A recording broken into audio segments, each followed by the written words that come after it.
नमस्कार। संतोष की रिपोर्ट में आज हम चर्चा करने जा रहे हैं, क्या नीतीश कुमार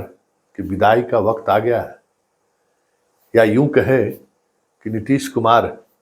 का पाली अब खत्म होने वाला है, या यूं कहें कि नीतीश कुमार का राजनीतिक चैप्टर अब क्लोज तो नहीं हो रहा है। जी हाँ, ये तीनों सवाल अलग अलग तरीके से पूछा जाना शुरू हो गया है, लोग चर्चा करने लगे और समस्तीपुर इसके लिए वाटरलू तो नहीं साबित होगा। मतलब कहीं न कहीं समस्तीपुर में जो कुछ भी हो रहा है वो नीतीश और जदयू के समापन का संकेत तो नहीं है। जी हाँ, और मैं आज इसी चीजों को टटोलने के लिए हम आपको कुछ खास जानकारी शेयर करना चाहते हैं। देखिए, जदयू के अंदर जो पिछले कुछ महीनों से नहीं,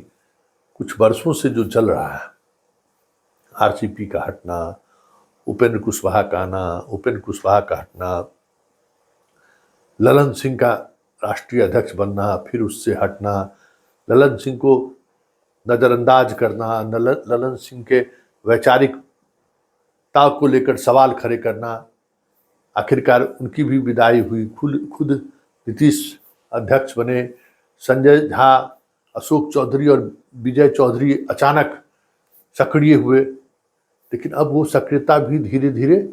एक अलग तरीके का शक्ल लेना शुरू कर दिया है। ललन सिंह भले ही मुंगेर के चुनाव में व्यस्त दिख रहे हों, लेकिन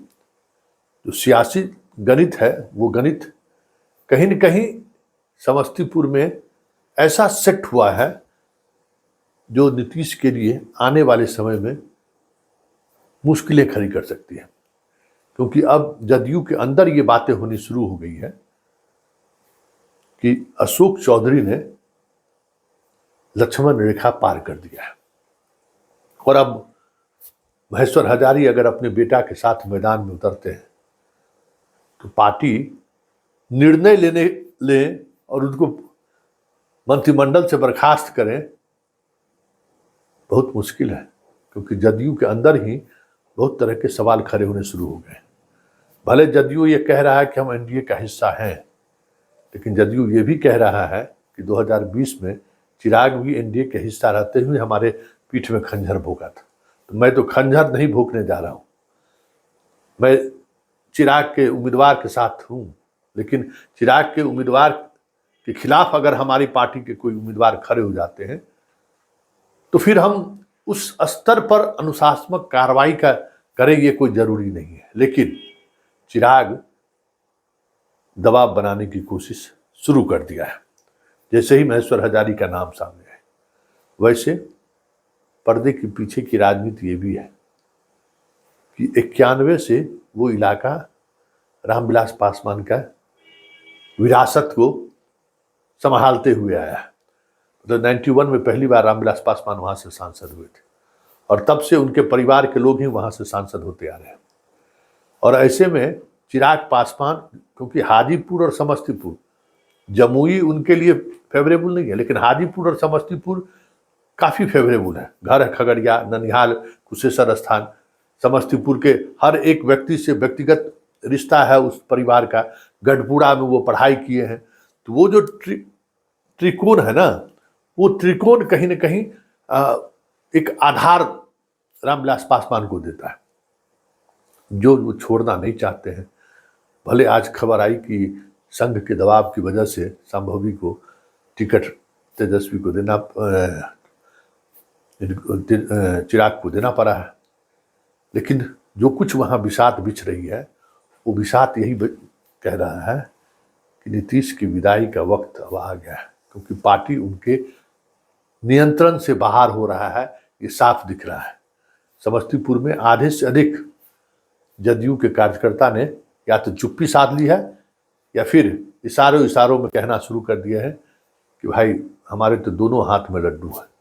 अशोक चौधरी जीते चाहे महेश्वर हजारी जीते। लेकिन ये जो दोनों हाथ में जो लड्डू की जो बात कही जा रही है वो ये है, समझने की जरूरत है कि अगर ये चीजें चली तो बिहार के कई सीटों पर जैसे आज जमुई में देखिए, खेला देखिए, जमुई में नरेंद्र सिंह का बेटा मंच पर, तेजस्वी के मंच पर उपस्थित होता है, राजद में शामिल होता है। मतलब वहां भी चिराग ही निशाने पर है। यहाँ चिराग से टिकट भले ले लिए हो, लेकिन महेश्वर हजारी के साथ पूरी ललन सिंह की टीम है। पार्टी से निकालने का दबाव जो भी हो, लेकिन अंदर खाने में वो चीजें चलेंगी कि किसी भी तरीके से अशोक चौधरी के बेटी को चुनाव हरा दे, किसी तरीके से जमुई में चिराग के जीजा जी को हरा दे। ये चीजें चल रही हैं, और ये चीजें इस स्तर पर चल रही है कि किसी भी समय पार्टी में खुलकर एक दूसरे पर आरोप प्रत्यारोप लगाना शुरू कर दे तो कोई बड़ी बात नहीं होगी, क्योंकि महेश्वर हजारी ने भी तैयारी कर रखी है। कल रात समस्तीपुर के दर्जनों जदयू के कार्यकर्ता उनके आवास पर आए थे और लंबी बैठक हुई है, और तय यही हुआ है कि अगर अशोक चौधरी इस मुतल्लिक अगर कोई बयान देता है तो उनसे भी ये सवाल पूछा जाएगा, वो चिराग जिसने नीतीश के पीठ में खंजर भोंका, उससे आपने टिकट लेकर अपनी बेटी को चुनावी मैदान में क्यों उतारा है? आपने नीतीश से बगावत नहीं किया है, आपने पार्टी से बगावत नहीं किया है। गठबंधन अलग बात है, आप सीनियर नेता हैं पार्टी के, और आप इस तरीके से टिकट लेकर चुनावी मैदान में अपनी बेटी को उतारे तो स्वाभाविक है सवाल तो आपसे पूछा ही जाएगा। और यही गांठ है जो गांठ नीतीश के इस महल को उजाड़ दे, या यूं कहे कि लोकसभा चुनाव के रिजल्ट आते आते जदयू आपको बिहार की राजनीति में हाशिया पर दिखाई देते हुए दिख जाए तो कोई बड़ी बात नहीं होगी, क्योंकि बिसात इसी तरीके की बिहार में धीरे धीरे बिछती जा रही है। क्योंकि पार्टी में जिस तरीके से चीज़ें चल रही हैं और जिस मानसिक दौर से नीतीश गुजर रहे हैं, ऐसे में न आरसीपी आज हैं जो पार्टी को संभाल सकते थे, न ललन सिंह उस हैसियत में है जो पार्टी को एक दिशा दे सकते हैं, न विजय चौधरी में और न संजय झा, अशोक चौधरी में तो हैसियत ही नहीं है। विधायक तो उनकी बात मानने को तैयार है ही नहीं। ऐसे में हर कंस्टिट्यूएंसीज में आपको आने वाले दिनों में अलग अलग तरीके के वॉइस जदयू के विधायकों का, अलग अलग तरीके से जदयू के काम करने, विधायकों के काम करने की खबरें आने लगे तो ये भी कोई बड़ी बात नहीं होगी, क्योंकि बगावत का ये जो दौर है वो अब रफ्तार पकड़ने लगा है। और समस्तीपुर, जैसे आप कहते हैं ना, मुगल शासन के अंत का कारण दक्षिण नीति था औरंगजेब का, ठीक उसी तरीके से इतिहास जब लिखाएगा कि जदयू के जैसी पार्टी समाप्त क्यों हुई, तो कहीं न कहीं समस्तीपुर और अशोक चौधरी की चर्चा जरूर होगी।